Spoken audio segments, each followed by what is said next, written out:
of their daughters.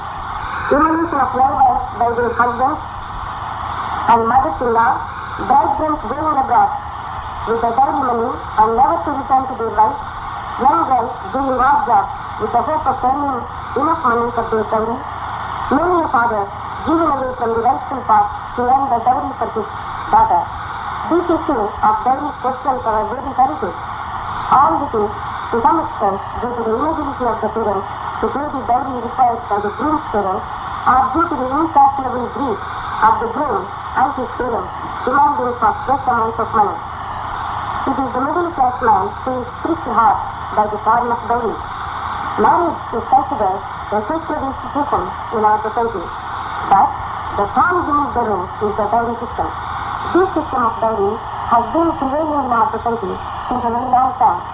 Dowry is an endowment or money, goods or estate a young woman brings to her husband at the time of marriage.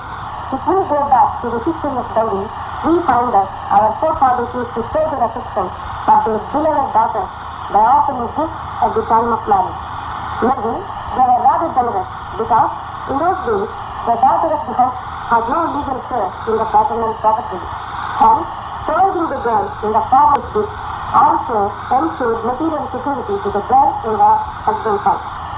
The gifts were generally in the form of money, jewels, or useful items.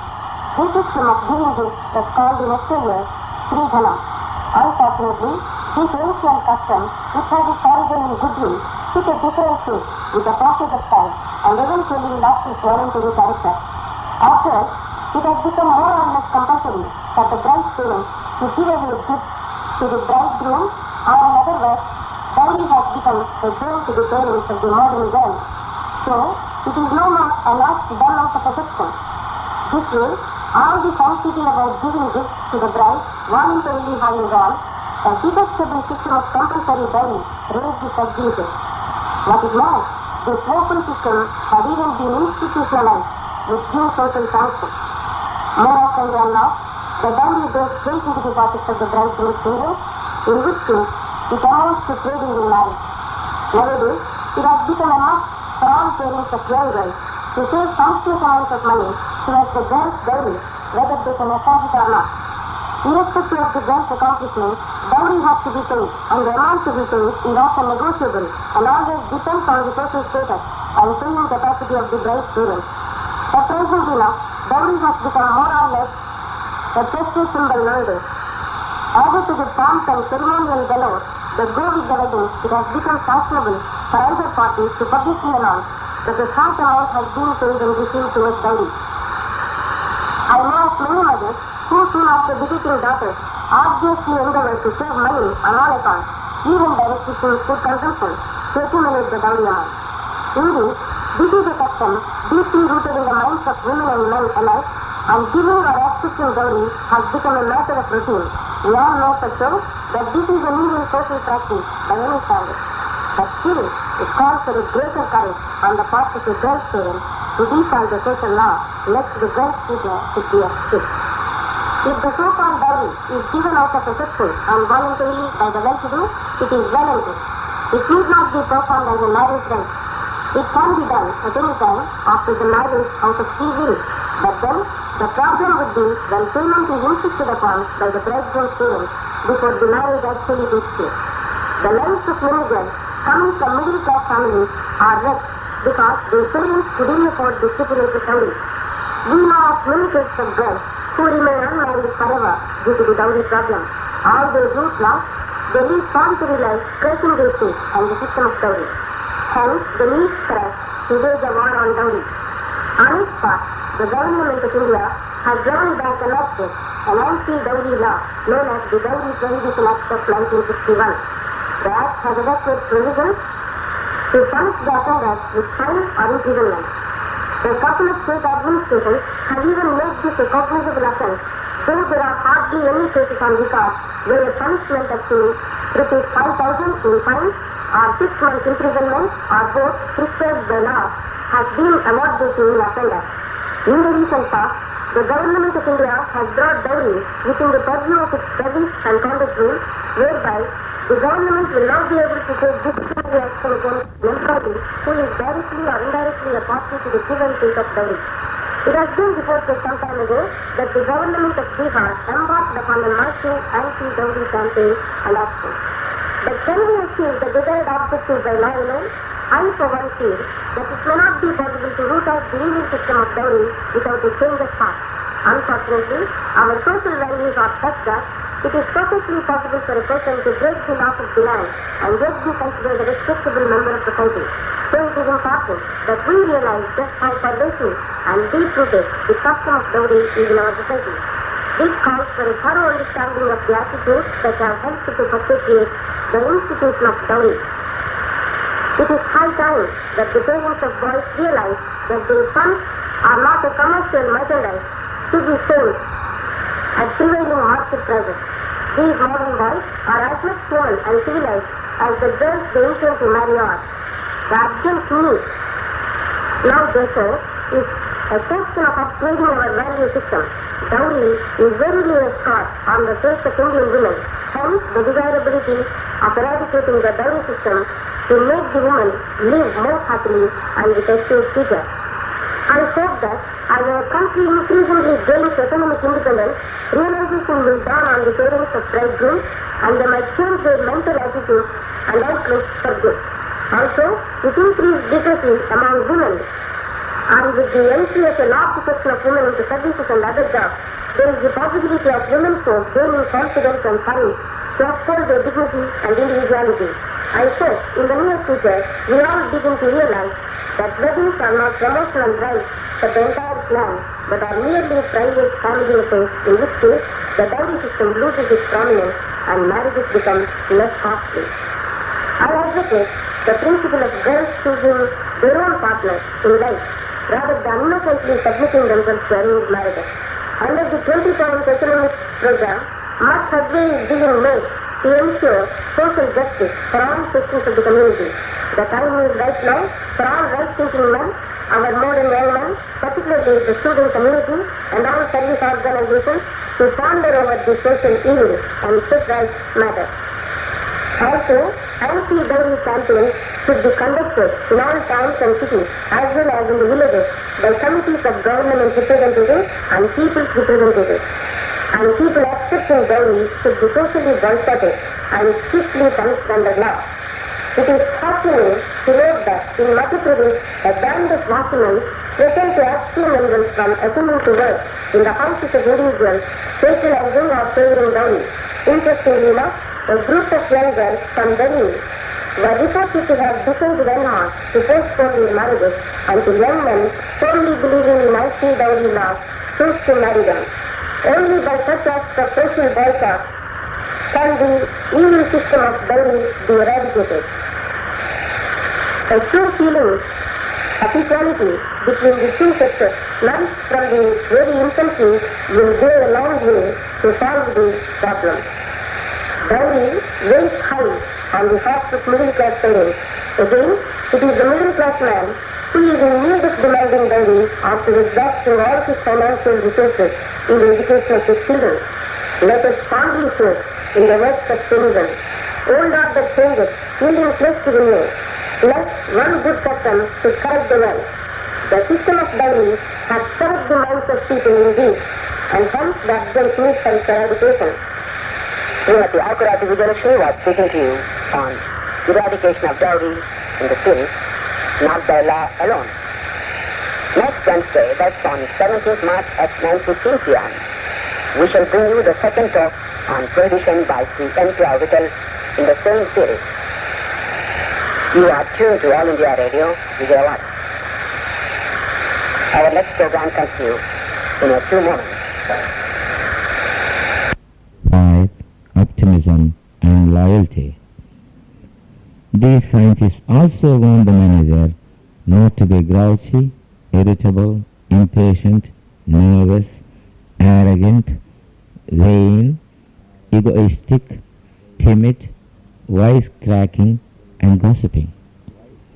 Instead, they want the manager to develop a craving for equality, liberty, freedom, and independence in order to perform well in organizing, directing, supervising, and managing functions. In the past 2 to 3 decades, management as a science had come to stay worldwide, and with every year passing, new scientists, consultants, trainers, practice-based theoreticians, and others are emerging virtually in every developed and developing nation in the field of management, with more and more countries moving towards free enterprise and market economy.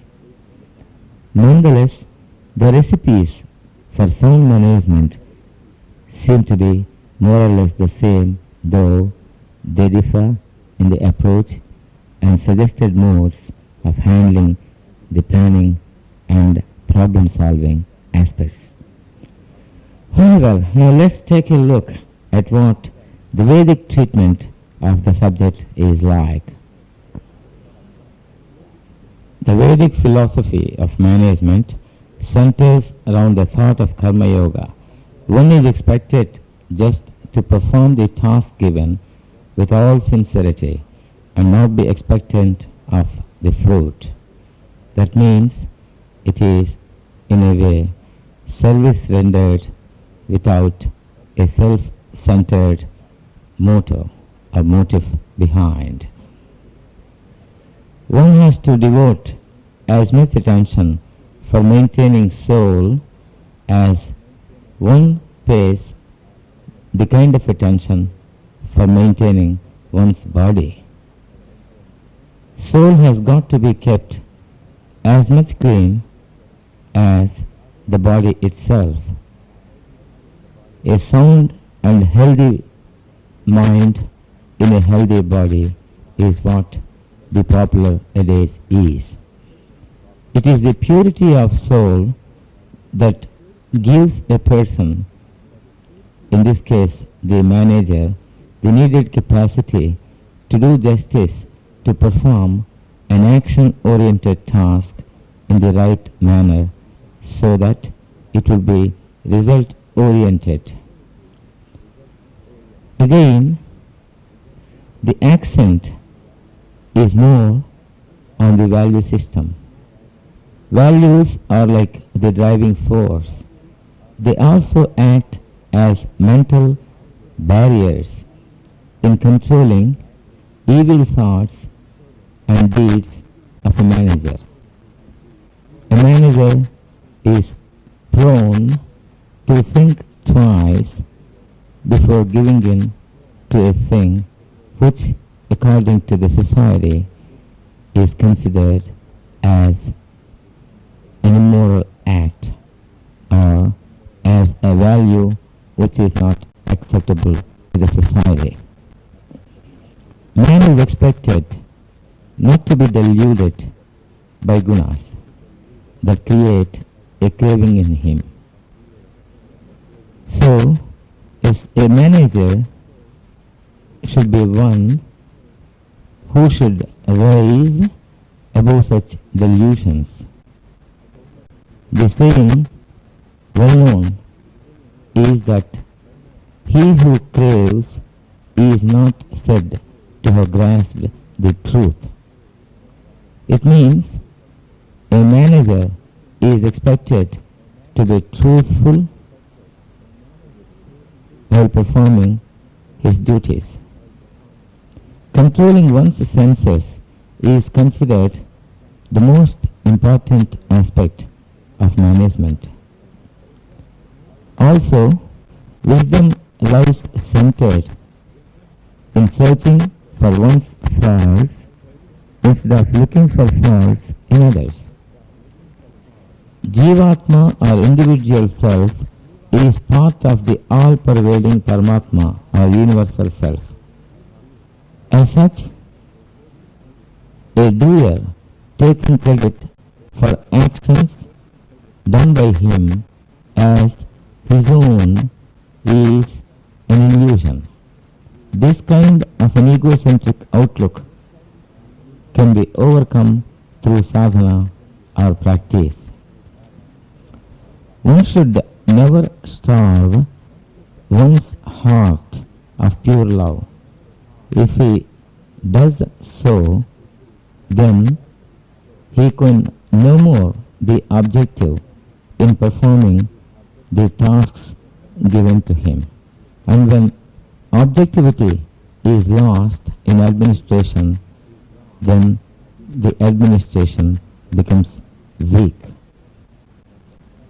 A manager shall be a real sadhaka with a settled and tranquil mind. Decision making would then become easy for him, and it will be devoid of wrong actions. A manager should not allow evil emotions or temper tantrums to grip his mind.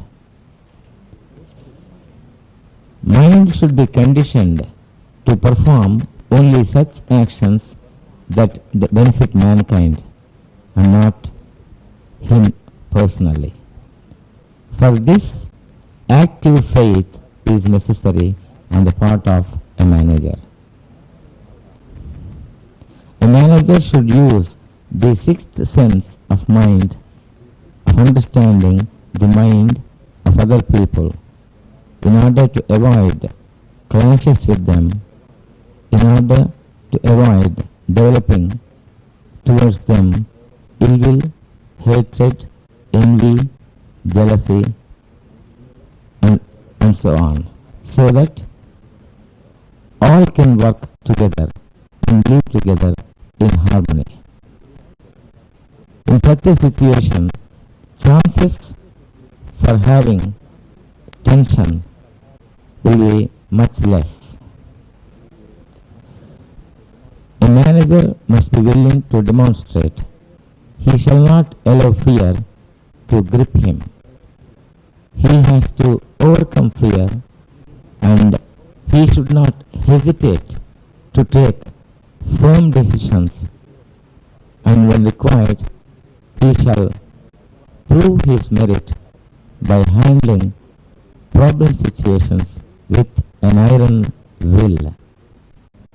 That is a task which the good Lord has given to him. So, it is not he who is acting that way. There is no ego involved in it. It is predetermined. He is only a doer who is delivering goods at the will of God.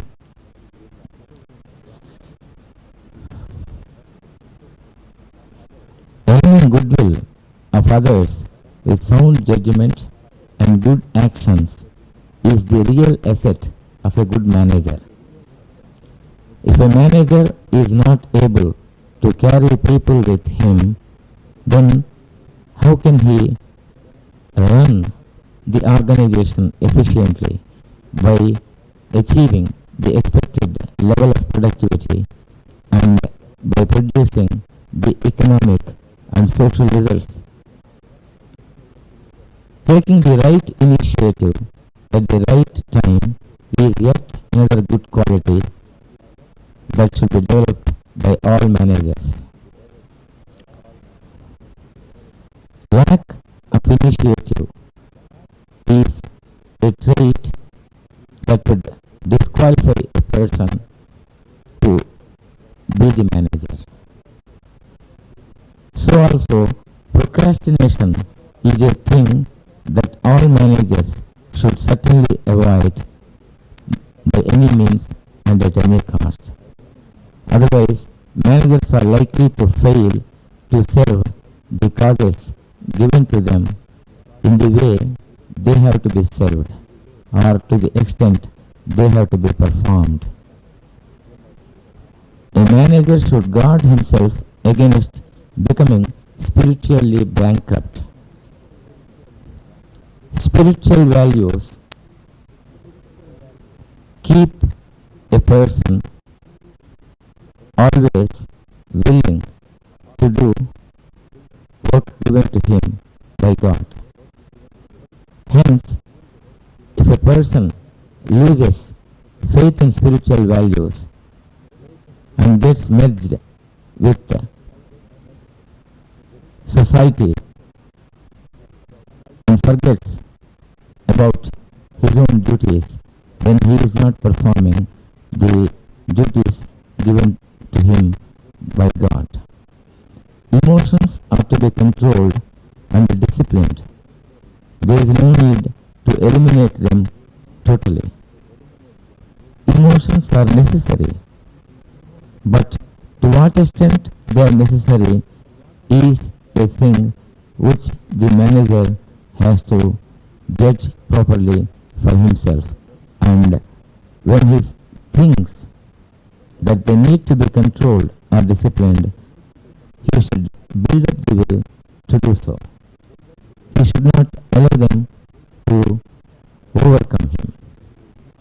A manager should not succumb to worldly desires, as on his outlook and actions depends the performance level and the service given by an organization. Now we have seen what the modern management scientists have been advising managers to go about in delivering goods. We have also seen what the Vedic philosophy says about the traits a manager should have. Now when compared, we find that in both there are certain things which are common. But then experience shows us that several managers are not able to retain some of the best things that the Vedic philosophy has taught us, like keeping the soul intact, caring more for the spiritual values, doing good so that goodwill could be earned, and so on. So, there is a need now to take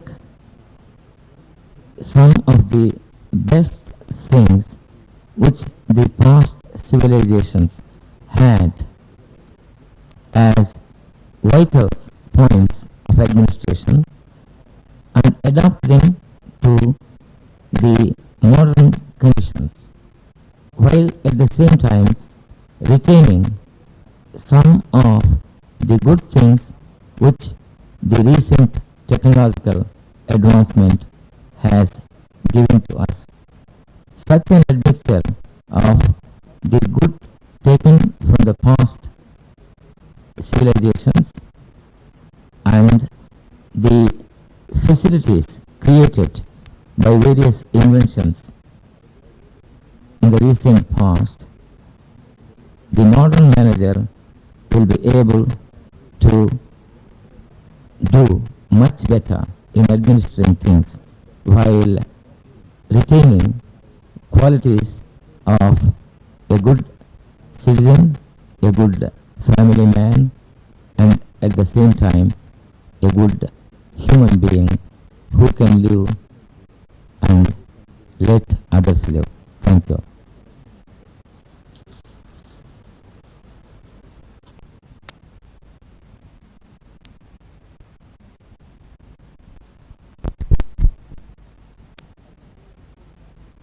The role of humor in motivating employees, delivered by Dr.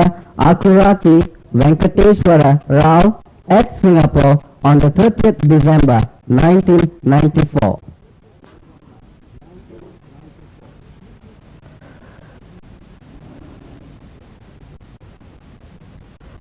I'm glad to be discussing with you at this point of time about motivation, which has of late come to play a pivotal role in man management the world over, thanks to the myriad dimensions it acquired over the recent past.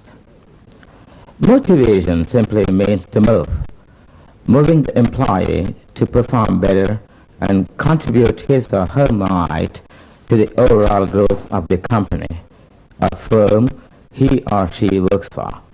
Motivation is rather indispensable for achieving optimum productivity and best quality. Motivation is a personal trait. It is linked to one's behavior. It means managing oneself in consonance with a corporate culture and work ethic. In a way, it is a personal investment.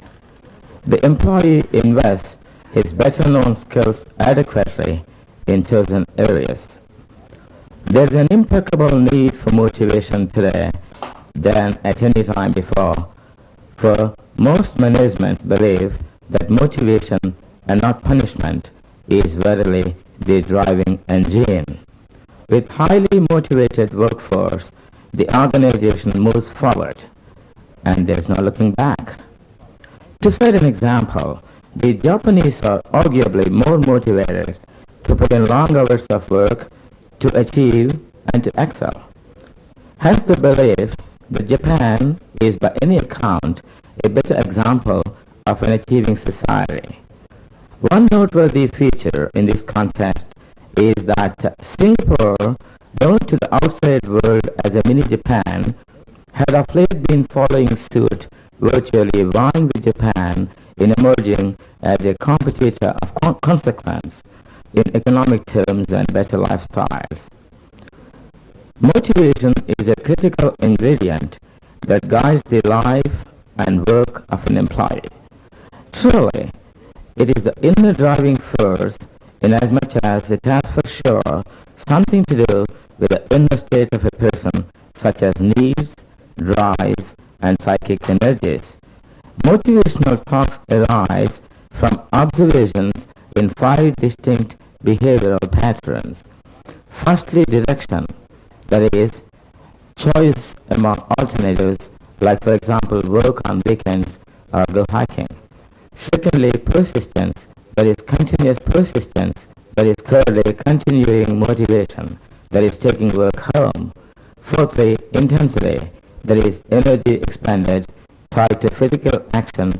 And lastly, performance, that is the result of acquired skills, ability, choice, persistence, and intensity.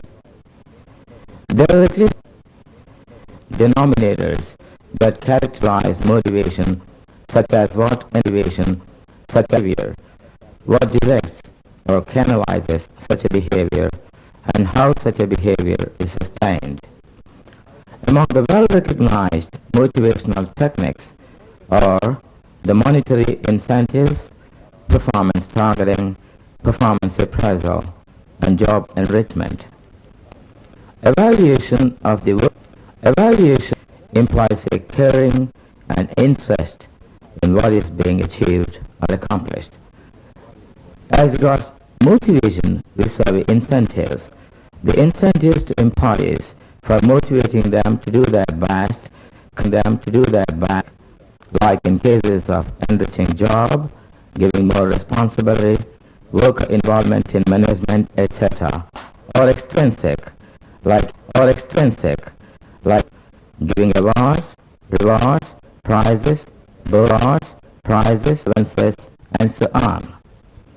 The purpose behind any endeavor for motivating an employee is by and large to build greater confidence in him, in becoming adept in managing new responsibilities and taking new responsibilities by developing positive attitudes. All said and done, the fact remains that personal desire is the beginning of all individual achievements from the proportion of obsession. A well-motivated employee does magnetize people. Chances are that while moving around, by less motivated peers, he might get star treatment in one's career. One need not be a 24-carat perfectionist. What makes him different from the others is different from the others of spirit. He obviously has a consummate urge. Chasing postures might pave the way for building up corporate culture and a motivated workforce, motivated workforce is all the more important in face of individuals climbing the ladder of corporate pyramid, of corporate, and that's come in handy for them